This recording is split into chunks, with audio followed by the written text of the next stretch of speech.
The Sour Grape by Jory John and Pete Oswald. Read by Storyworld. I'm a grape. A sour grape. Grrr. If somebody upsets me, I'll remember it. If somebody wrongs me, I won't forget it. If somebody insults me, I'll never ignore it. Nope. See that banana over there? That banana slipped and bumped into me, so I'm holding a grudge. See that orange? That orange didn't call me back for a week. Grudge. See that lime? That lime borrowed my scarf and never returned it. Grudge. I suppose I've got pretty thin skin for a grape. Nobody steps on this grape. Grrr. Granted, it wasn't always this way. I grew up in a close-knit bunch. There were about 3,000 of us in our little community. We were sweet to each other. You look nice today. So do you. No, you do. We all lived on a vine. Sure, it was a bit claustrophobic, especially when we were trying to get ready in the morning. Are you done in there? Come on!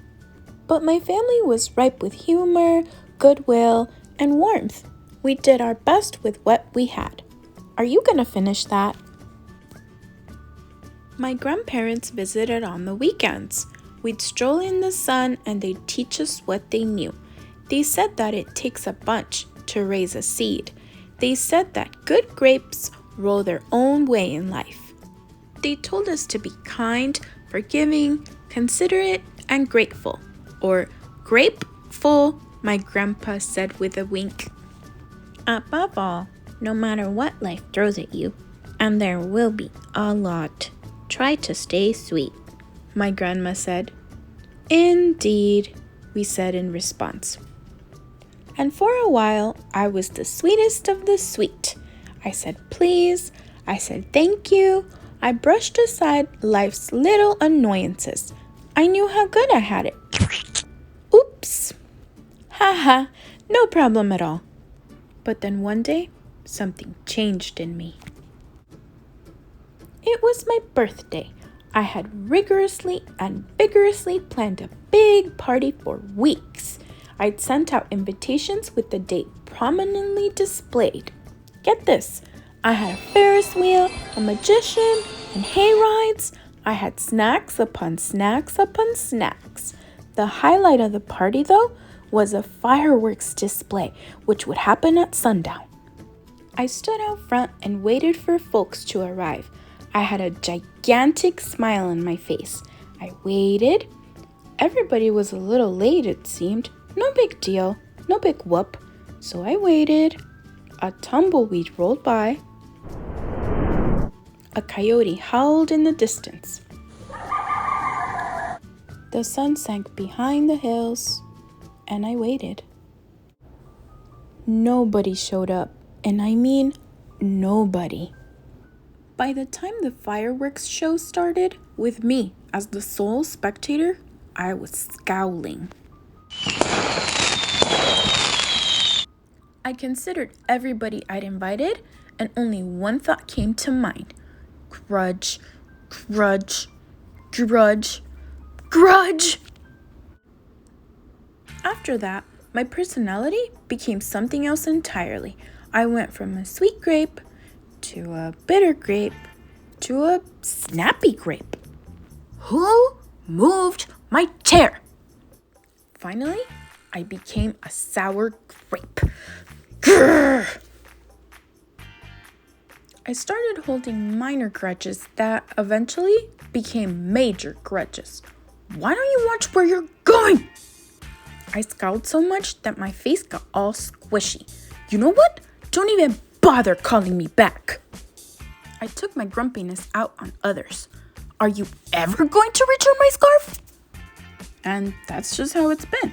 Day after day, week after week, month after month, grudge after grudge. But something happened recently that changed my thinking. I was getting ready to meet up with my friend Lenny, the only fellow I know who's as sour as I am. Lenny and I usually go to the park where we sit on a bench and rant about stuff. But just as I was heading out the door, I bumped my knee. After I bandaged myself up, I discovered I had a flat tire. Then I missed the bus, and the next bus was late. Finally, I got off at the wrong stop. By the time I arrived at the park, it was getting dark. Lenny was fuming and furious, with a frown and a furrowed forehead. His face looked all squishy. We agreed to meet at exactly 4 o'clock. You're 3 hours late. I tried to explain why I was so tardy, but Lenny wouldn't listen. He'd already made up his mind. He'd formed a huge grudge and he wouldn't budge. I couldn't believe it. How unfair, I thought. How ridiculous, I thought. How